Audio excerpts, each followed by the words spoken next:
100 feet, or 467 yards away from the HSBC building, measured door to door. The two buildings are very different in both shape and size, and 467 yards apart, and thus they are not easily confused with each other. Police were yesterday probing reports a man had been neutralized outside Canary Wharf. It is believed the man was shot dead by police marksmen outside the Credit Suisse First Boston Bank, South London Press.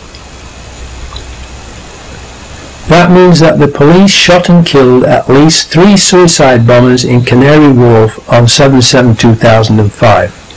How could suicide bombers, who were supposed to have blown themselves up on the 3 tube trains, have survived and been shot dead at Canary Wharf? If we have at least 3 of the 4 suicide bombers shot dead at Canary Wharf, and we know they weren't on the tube trains that blew up, because the 07:40 AM train from Luton to King's Cross was cancelled that day, then we have overwhelming proof that they did not blow the tube trains up, and that the blowing up of the 3 tube trains was an inside job. At the Canary Wharf Docklands site, there are media companies for the Muslim patsies to have told their story to and cleared their names if they could, and 2 possible escape routes: via air from the nearby London City Airport that has flights to 34 destinations in the UK and Europe, and, if they couldn't fly out, there was the possibility of getting a boat across the Channel to France.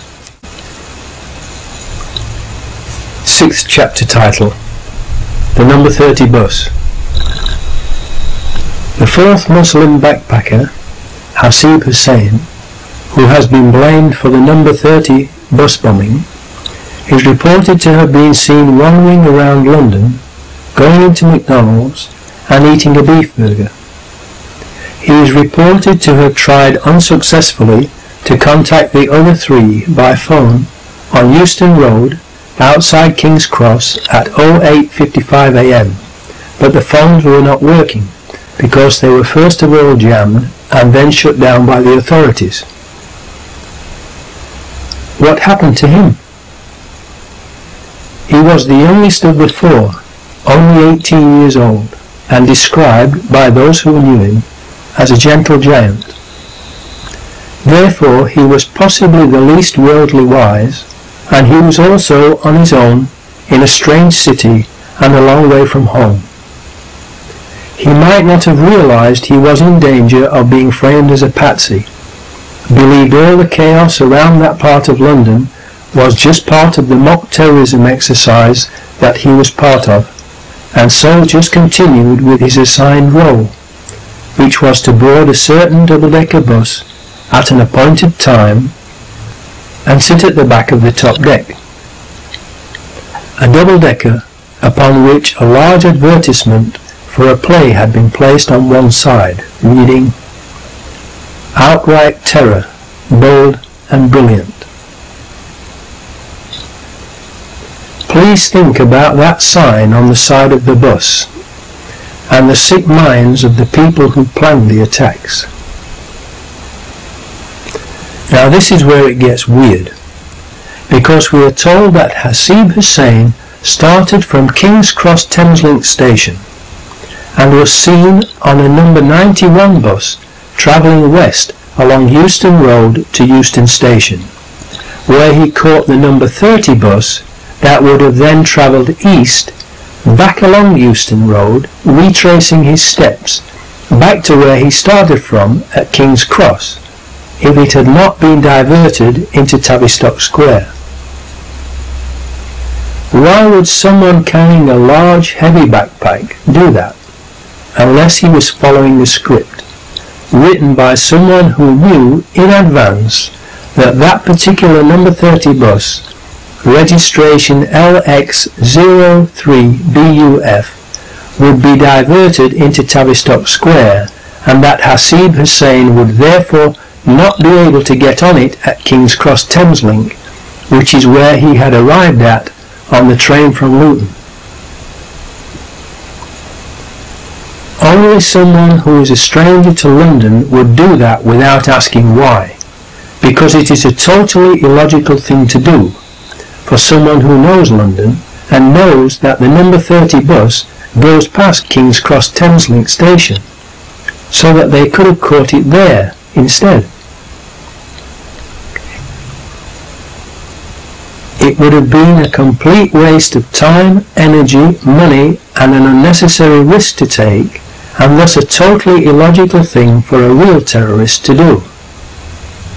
It now gets unbelievably weird, because the number 91 bus that Hasib Hussain is reported to have taken from King's Cross along Euston Road to Euston Station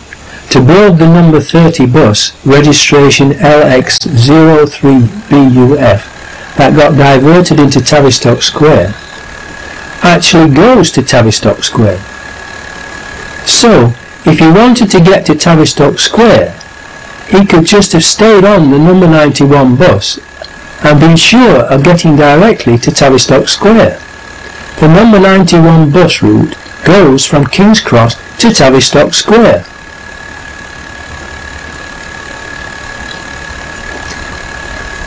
That is conclusive proof that that particular number 30 bus, registration LX03BUF, was part of Peter Power and his customers' mock terrorist drill, pre-rigged with explosives, like the 3 tube trains, and was pre-planned to be diverted into and blown up in Tavistock Square, rather than blown up by a backpack bomb. Whoever planned this obviously planned to kill Hasib Hussain with that bus explosion, so he could not tell anyone what had happened, just as they had planned to kill the other 3 Muslim actors with the explosions on the 3 tube trains. At 0900 AM, a number 30 bus, registration LX03BUF, left Marble Arch on its return journey to Hackney Wick. It arrived at Euston bus station at 09:35 AM and was then diverted from its normal route into Tavistock Square and stopped outside the medical offices of the BMA, where it was blown up at 09:47 AM as part of the terrorist exercise gone live. This also fits with the BBC Panorama mock terrorist programme of May 2004, where the explosion of a road vehicle was scheduled to take place after the 3 tube train explosion.